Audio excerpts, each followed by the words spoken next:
Hello ninth वाले फुलझड़ी लोग, क्या हाल चाल।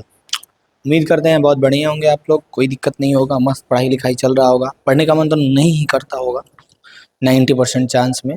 10% ऐसा चांस हो सकता है कि पढ़ने का मन करता होगा और ऐसा आपको फील आता होगा कि नाइन्थ मैथ मैथ मतलब जी भैया। और ऐसा आपको फील आता होगा, क्या फील आता होगा कि हमारे नाइन्थ में टोटल 15 चैप्टर है। उस 15 चैप्टर में हम लोग 5 चैप्टर अभी निपटा चुके हैं। संख्या पद्धति, बहुपद, निर्देशांक ज्यामिति, दो चरण रैखिक समीकरण, यूक्लिड की ज्यामिति का परिचय, और पहुंच गए छठा चैप्टर रेखा एवं कोण, रेखाएं और कोण।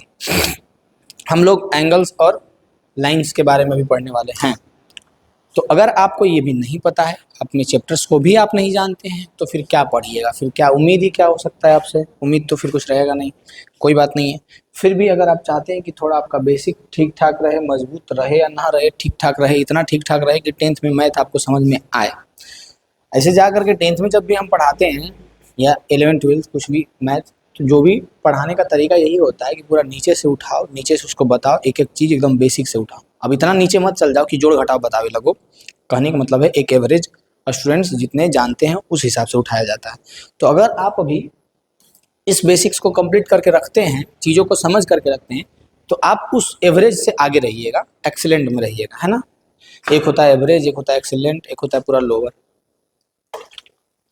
लोअर के नीचे कोई कैटेगरी नहीं है, लेकिन आप जो है उस लोअर के नीचे वाले कैटेगरी में, ठीक है। तो कोशिश कीजिए कि उससे ऊपर आ जाए। लोअर के ऊपर मतलब मीडियम, एवरेज से ऊपर। तो एवरेज से ऊपर कैसे आइएगा, जब आप पढ़ रखिएगा, जान रखिएगा, समझ रखिएगा चीज़ों को, तब एवरेज से ऊपर आ सकते हैं। अब इसके बाद देखिए, जैसे इसमें 11 चैप्टर का नाम था रचनाएं, 12 है हीरोइन सूत्र जो कि मोस्ट इंपॉर्टेंट है।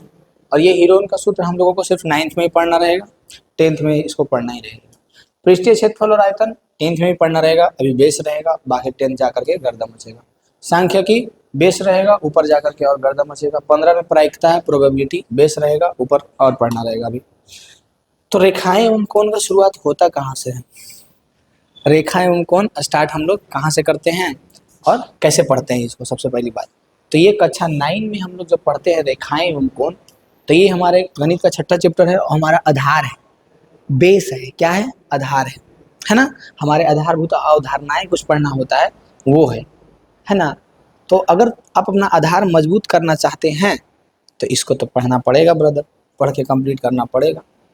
देखो, आप अपने दैनिक जीवन में ध्यान दो इधर से उधर, तो पता चलेगा कि दैनिक जीवन में रेखाएं और कोण का बहुत महत्व है। बहुत सारी चीजें आपको दिखेगा। कहीं पे अगर वास्तुकला है, आर्किटेक्चर है, कोई बिल्डिंग का, इमारत का तैयार कर रहा है, घर बनाने से पहले उसका मैपिंग होता है, तो ऐसे बनाएंगे वैसे बनाएंगे, तो उसको आर्किटेक्चर बनाता है जब, तो सबसे इम्पोर्टेंट उसमें क्या होगा, कोण होगा, रेखा होगा। समांतर और प्रतिच्छेदी रेखाओं के बिना कोई भी इमारत खड़ी नहीं हो सकती है। आपको भी पता है, हमको भी पता है, हाँ पता है ना जी। बिना उसमें एंगल, बिना कोण के, बिना समांतर रेखा के यूज किए हम लोग क्या इस इमारत को बना सकते थे, नहीं, वहां पे भी यूज आएगा। विज्ञान में, साइंस में ज्यादा दूर तो मत जाइए, बस आप 10th में ही जब जाइएगा और प्रकाश के किरण के बारे में पढ़िएगा, उसके प्रकाश के प्रवर्तन अपवर्तन हमें पढ़ाएंगे फिजिक्स, देखना। प्रकाश के प्रवर्तन और अपवर्तन को जब पढ़िएगा तो वहां पे आपतन कोण और अपवर्तन कोण, आपतन कोण और प्रवर्तन कोण बराबर होगा। जब उसको हम लोग प्रिज्म से गुजारेंगे तब उसमें कुछ एंगल आएगा, वो बराबर होगा। यानी साइंस में भी ठीक ठाक योगदान रहेगा। साइंस में भी हम लोग चीज़ों को अच्छा से, एंगल को और लाइन को समझेंगे। कुल मिलाकर की बात ये है कि आप जब दैनिक जीवन में देखें, अपने लाइफ में, रियल लाइफ में देखें, या फिर आप साइंस को पढ़िएगा, तो हर एक जगह पे, अभी आप 9th में है तभी बेस देखिए मजबूत ऐसे ही होता है। आप चीज़ों को समझ रहे हैं, सोच रहे हैं अभी से ही कि हाँ हम 10th में पढ़ेंगे तो ये आएगा, ये आएगा।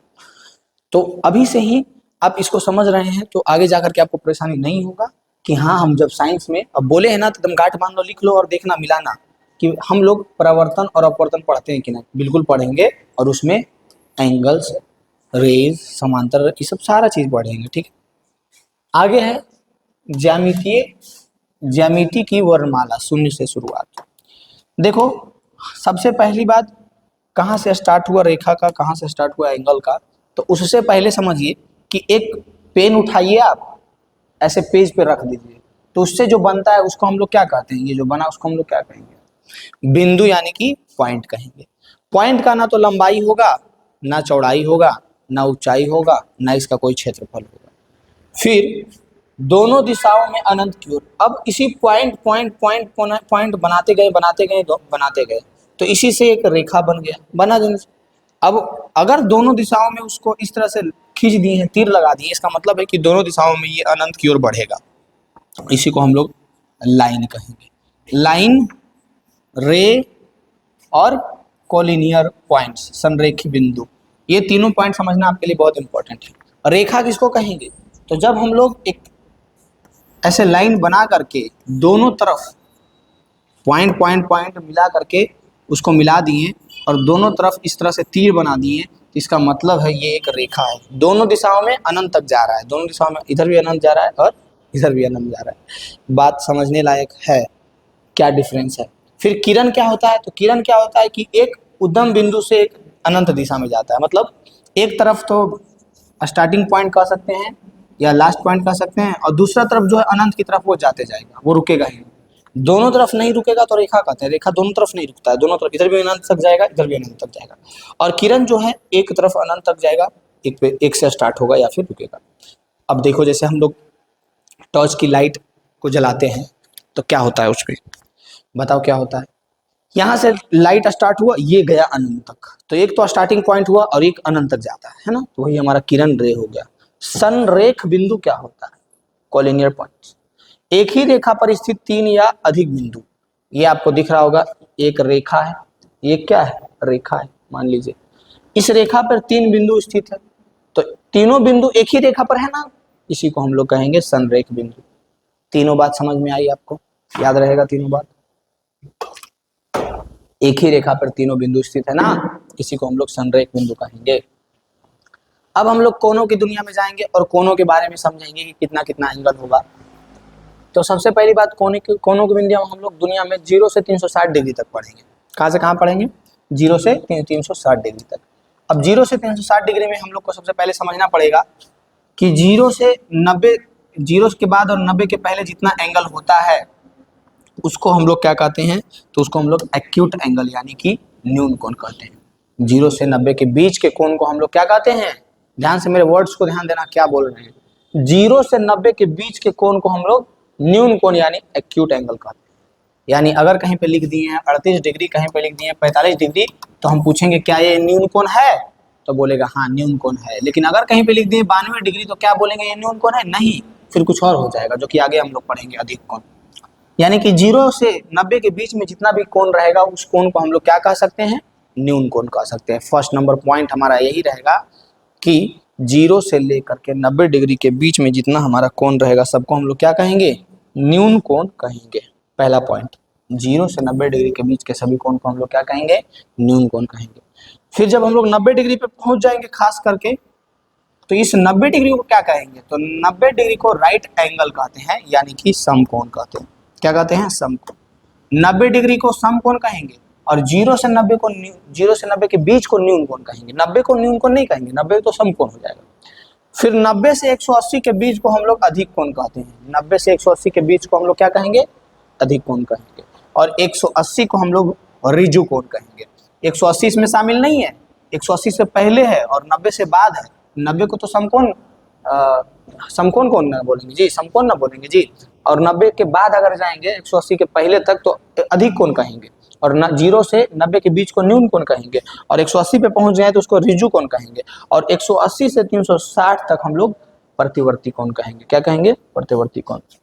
मोस्ट इंपॉर्टेंट है, एंगल्स को समझ के रखना कि कितना से कितना के बीच को कौन सा कोण कहेंगे, बहुत इंपॉर्टेंट है, इसको समझ करके रखना। एकदम ध्यान से समझ जाइए और याद रखिए इस बात को कि हम लोग 180 से 360 के बीच को प्रतिवर्ती कोण कहते हैं, 180 को ऋजु कोण कहते हैं, 90 से 180 के बीच को हम लोग अधिक कोण कहते हैं, 90 को समकोण कहते हैं, और 0 से 90 को हम लोग न्यून कोण कहते हैं। बहुत इंपॉर्टेंट बात है और इसको आप एकदम ध्यान के अंदर बांध दीजिए, याद रखिए लंबे समय तक, ताकि आप इसको यूज करें, हम लोग पढ़े तो समझे चीजों को। अब है, ये तो अकेले अकेले एंगल की बात हो रहा था कि अकेले अगर ये है तो ये कहेंगे, अकेले अगर ये है तो ये कहेंगे। लेकिन अब जोड़ा में आ जाएगा तो जोड़ी में आ जाएगा तो क्या कहेंगे? तो पहला है पूरक कोण किसको कहेंगे? पहले आप लोग इसको एकदम ध्यान से लिख लीजिए और समझ जाइए। न्यून कोण किसको कहेंगे? सम कोण किसको कहेंगे, अधिक कोण किसको कहेंगे, ऋजु कोण किसको कहेंगे, प्रतिवर्ती कोण किसको कहेंगे, इतना पहले समझ जाइए। उसके बाद आ जाइए कि पूरक कोण किसको कहेंगे, कॉम्प्लीमेंट्री एंगल्स, पूरक कोण किसको कहेंगे। तो पूरक कोण देखो कुछ नहीं है, जिन दो कोणों का योग 90 डिग्री होगा उसको हम लोग पूरक कोण कहेंगे। जिन दो कोणों का योग 90 डिग्री होगा उसको हम लोग पूरक कोण कहेंगे। जैसे x + y = 90 डिग्री। ये टोटल कितना है 90 डिग्री। यहाँ पे दो कोण बना दिए हैं और दोनों का योग 60 + 30 टोटल मिला के 90 डिग्री हो रहा है, तो इसको हम लोग क्या कहेंगे, पूरक कोण कहेंगे। और सम पूरक कोण किसको कहेंगे, तो सम पूरक कोण करने के लिए बस दोनों का योग 180 डिग्री होना चाहिए, तो उसी को हम लोग क्या कहेंगे, समपूरक कोण। बहुत आसान आसान सी बातें हैं, ज़्यादा कुछ इसमें रॉकेट साइंस है नहीं और ज़्यादा कुछ दिमाग लगाना है नहीं। बहुत आसान आसान बेसिक सी बातें हैं जो आपको ध्यान में रखना है और आप चीज़ों को समझ पाइएगा। क्या है पूरक कोण, तो आपको याद रखना है कि दो कोणों का योग जब 90 डिग्री होता है तो उसको हम लोग पूरक कोण कहते हैं, और दो कोणों का योग जब 180 डिग्री होता है तो उसको हम लोग क्या कहते हैं, समपूरक कोण कहते हैं। और उससे पहले आपको याद रखना है कि 0 से 90 के बीच को न्यून कोण कहते हैं, 90 डिग्री को सम कोण कहते हैं, 90 से 180 को अधिक कोण कहते हैं, 180 को ऋजु कोण कहते हैं, 180 से 360 के बीच को प्रतिवर्ती कोण कहते हैं। मोस्ट इंपॉर्टेंट बात ये सब याद रखना है आपको, यही तो है बेसिक, यही तो है 9th, इसी में तो आपको ये सब सारा बात समझना है। 10th में फिर जिक्रो नहीं करेगा कहीं पे, 10th में डायरेक्ट आपको बताएगा कि बाबू अरे इसको हम लोग कहते हैं समकोण, तो वहाँ पे तुमको समझ में आना चाहिए कि समकोण क्या कह रहे हैं, क्यों कह रहे हैं। हाँ बताओ, समझ जाएगा ना वहाँ पे। अगर वहाँ पे हम बोल रहे हैं कि बाबू अरे यहाँ पे समकोण का यूज कर रहे हैं, तो तुमको समझ में आना चाहिए कि समकोण है या नहीं, समझ में आएगा। आगे हम लोग जब बढ़ेंगे तो हम लोगों को पढ़ना रहेगा आसन कोण से रैखिक युग्म तक। आसन का कोण क्या होता है, रैखिक युग्म क्या होता है, जो समझेंगे। सबसे पहली बात आसन कोण को हम लोग समझेंगे कि आसन कोण होता क्या है। देखिए आसन कोण क्या है, एक ही शीर्ष और एक उभयनिष्ठ भुजा से जो बनता है कोण उसको हम लोग आसन कोण कहते हैं। यानी कि ये एक आपको दिख रहा होगा, इसमें दो एंगल बन रहा है। एक एंगल मान लो इसका ए नाम है, कोण ए, इसका नाम कोण बी है, ठीक है, ऐसा मान लो ये हमारा कोण ए है, कोण बी है। तो जो दोनों कोण बन रहा है, क्या उसमें एक भुजा उभयनिष्ठ है, उभयनिष्ठ मतलब एक ही भुजा से वो दोनों कोण बन रहा है। एक भुजा उभयनिष्ठ कहने का मतलब है एक ही भुजा से दोनों कोण बन रहा है, तो इसी को हम लोग कहते हैं, क्या कहते हैं, आसन्न कोण। जब दो एंगल, दो कोण बन रहा है, जब दो कोण बन रहा है और उस दोनों कोण का एक भुजा उभयनिष्ठ है, यानी एक ही भुजा से दोनों कोण बन रहा है, तो उसको हम लोग क्या कहेंगे, आसन्न कोण कहेंगे। क्या कहेंगे, आसन्न कोण। ये कोण ए कोण बी इस एक भुजा से ही दोनों कोण बन रहा है, इसलिए हम लोग इसको आसन्न कोण कहेंगे। रैखिक युग्म किसको कहेंगे, जब आसन्न कोण की अन्य दो भुजाएं सीधी रेखा बना दे 180 डिग्री हो, तो उसको हम लोग क्या कहेंगे, रैखिक युग्म कहेंगे। यानी कि जो अभी आसन्न कोण पढ़ रहे थे हम लोग, अब इसी को अगर हम लोग 180 डिग्री बना दे, क्या कर दे, 180 डिग्री बना दे, तो ये जो बनेगा इसको हम लोग रैखिक युग्म कहते हैं। इसी को हम लोग क्या कहेंगे, रैखिक युग्म। अब ये वाला बात हम बहुत जगह पे यूज करेंगे। कैसे यूज करेंगे, मान लीजिए ये देखिए ऐसे बना हुआ है, ठीक है, ये हमारा एंगल ए है, ये हमारा बोल दे कि 80 डिग्री है, तो बताओ ए कितना होगा। तो हम बोलेंगे तुमको कि रैखिक युग्म अभिग्रेत से, वहां पे लिखेंगे कि रैखिक युग्म अभिग्रेत से कोण ए प्लस कोण 80 डिग्री बराबर 180 डिग्री। क्योंकि हमको पता है रैखिक युग्म अभिग्रेत ये कहता है कि एक लाइन में ये जब ऐसे बनता है ना, तो ये दोनों कोणों का योग 180 डिग्री होता है। तो ये एक ही उभयनिष्ठ बिंदु से दो कोण बना, इसको हम लोग आसन्न कोण कहेंगे, और इसी को फैला के 180 डिग्री बना दिए, तो दोनों एंगलों का योग 180 डिग्री होता है, इसी को हम लोग रैखिक युग्म कहते हैं। याद रहेगा, ध्यान रहेगा, कोई दिक्कत होगा नहीं होगा। अब हम लोग रेखाएं के बारे में कुछ समझेंगे। क्या समझेंगे, जो देखिए जब दो रेखाएं टकराती है, इंटरसेक्शन होता है, जब दो रेखाएं टकराती है तो क्या क्या बात होता है। ये पहली रेखा, ये दूसरी रेखा, दोनों टकराए, तो जब दो रेखाएं टकराती है तो आपको याद रखना पड़ेगा कि शीर्षाभिमुख कोण होता है, vertically opposite angle, VOA, vertically opposite angles, जिसको हम लोग कहते हैं शीर्षाभिमुख कोण। शीर्षाभिमुख कोण क्या करेगा कि प्रतिच्छेदी रेखाओं के आमने सामने के कोण पर में 6.1 ये कोण हमेशा बराबर होता है। यानी कोण 1 3 के बराबर होगा, कोण 2 4 के बराबर होगा। ये जब दो रेखा को हम लोग इंटरसेक्शन करवाते हैं, रेखा टकराते हैं, तो इससे चार कोण बनता है और चारों कोण में दो दो कोण बराबर होता है, शीर्षाभिमुख कोण। ये कोण इस कोण के बराबर होगा, कैसे होगा, तो शीर्षाभिमुख कोण से। और चार वाला दो के बराबर होगा, कैसे होगा, तो शीर्षाभिमुख कोण। अब आगे हम लोग जब भी पढ़ेंगे एंगल्स आएगा, तो एंगल्स में हम लोग अगर ये वाला प्रॉपर्टी यूज करते हैं तो वहां पे तुमको समझ में आना चाहिए।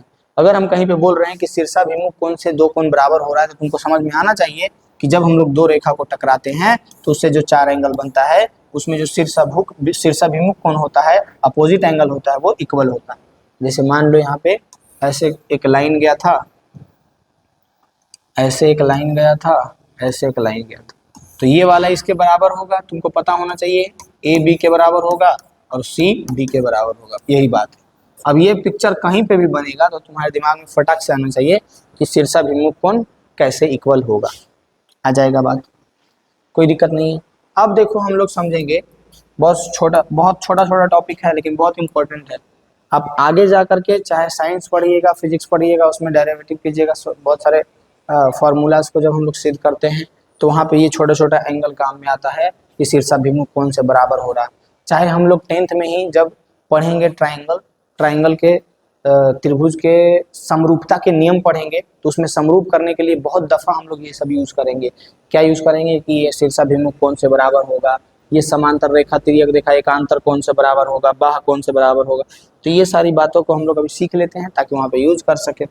दूसरा हम लोग के पास टॉपिक है समांतर रेखाएं और तिर्यक रेखा क्या होता है।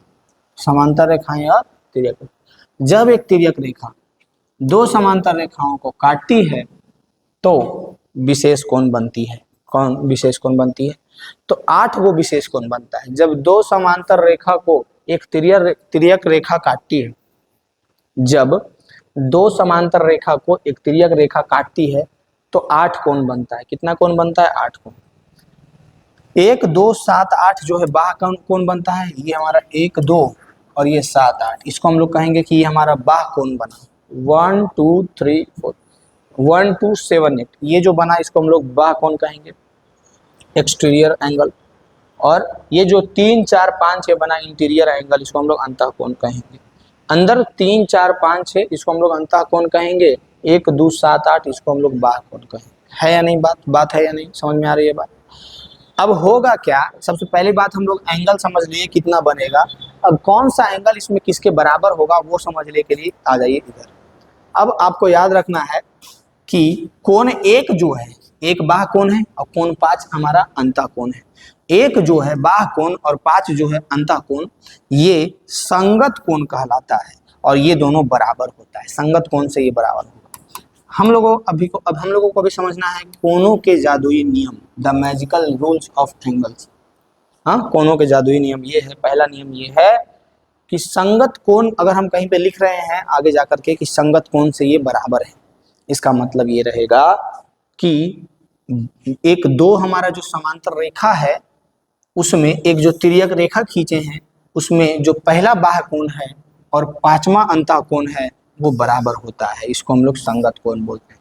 फिर हम लोग जब आगे बढ़ेंगे तो एकांतर कोण, क्या? एकांतर कोण। तो यहाँ पे आपको चौथा और छठा दिख रहा होगा, कोण 4 जो है कोण 6 के बराबर होगा, ये एकांतर कोण से कैसे बराबर। ये आ जाएंगे त्रिभुज का कोण योग गुण। मोस्ट इंपॉर्टेंट ये चैप्टर है, मोस्ट इंपॉर्टेंट ये पॉइंट है। त्रिभुज का कोण योग गुण, एंगल सम प्रॉपर्टीज। क्या होता है? किसी भी त्रिभुज के तीनों अंतः कोणों का योग 180 डिग्री होता है, इसी को हम लोग बोलते हैं त्रिभुज का कोण योग गुण। यानी कैसे भी टेढ़ा कुबड़ा अगर एक ट्रायंगल बन गया है तो उसमें 3 कोण होगा, ये आपको भी पता है, हमको भी पता है। अब उस 3 कोणों में आपको याद रखना है कि तीनों कोणों का योग जो होगा वो कितना होगा, तो 180 डिग्री। आप जब एक ट्रायंगल बनाइएगा, उस ट्रायंगल में 3 कोण बनेगा, ये आपको भी पता है, हमको भी पता है। तो उस तीनों कोणों का योग जो होगा वो याद रखना है, कितना होगा, 180 डिग्री होगा। उसके बाद हम लोगों को ध्यान रखना है बहिष्कोण के गुण। बहिष्कोण क्या होता है?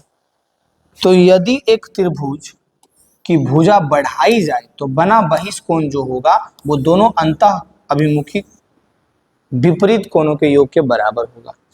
बहुत आराम से तुमको समझना है, इसमें कहीं भी लागू होगा ट्रायंगल में।